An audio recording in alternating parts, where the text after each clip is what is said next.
మన రక్షకుడైన యేసుక్రీస్తు నామములో అందరికీ వందనాలండి. ఈరోజు దేవుని మాటలు తెసలోనీయులకు రాసిన మొదటి పత్రిక 4వ అధ్యాయము 7వ వచనము. పరిశుద్ధులగుటకే దేవుడు మనలను పిలిచెను గాని అపవిత్రులుగా ఉండుటకు పిలువలేదు. ప్రియమైన దేవుని బిడ్డలారా, దేవుడు మనల్ని పరిశుద్ధంగానే చూడాలనుకుంటాడు. ఎన్నటికీ ఎప్పటికీ అపవిత్రంగా చూడాలని ఇష్టపడడు. అయితే దేవుని బిడ్డలారా, ఈ రోజుల్లో ఏమవుతుంది, ఒక మాట మాట్లాడితే ఏమవుతుందిలే, ఒక మాట వింటే ఏమవుతుందిలే, ఒకసారి ఈ విధంగా ప్రవర్తిస్తే అని మనం అనుకుంటే అది చాలా తప్పు.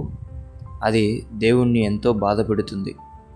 ప్రియ దేవుని బిడ్డలారా, మన మాటలో పరిశుద్ధత, మన వినికిడిలో పరిశుద్ధత, మన చూపులో పరిశుద్ధత, మన నడకలో పరిశుద్ధత, మన జీవితంలో పరిశుద్ధత ఎంతగానో చాలా అంటే చాలా అవసరమైనది.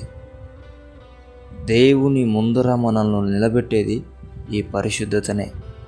కాబట్టి దేవుని బిడ్డలారా, మాటను, వినికిడిని, చూపును, నడకను, జీవితాన్ని పరిశుద్ధతలో నడిపించు. దేవుడే నిన్ను పిలుస్తాడు, దేవుడే నిన్ను వాడుకుంటాడు, ఆయనే నిన్ను ఇష్టపడతాడు, ఆయనే నిన్ను పైకెత్తి పట్టుకుంటాడు. ఆమేన్. దేవుడి మాటల్లో దీవించునుగాక. ప్రార్థించుకుందాం. యేసయ్యా, మీకు వందనాలు, స్తోత్రాలు. తండ్రి, నీకు తెలియక చేసిన తప్పే ప్రభువా. నేనేమన్నా అపవిత్రంగా బ్రతికింటే మమ్మల్ని క్షమించు నాయన.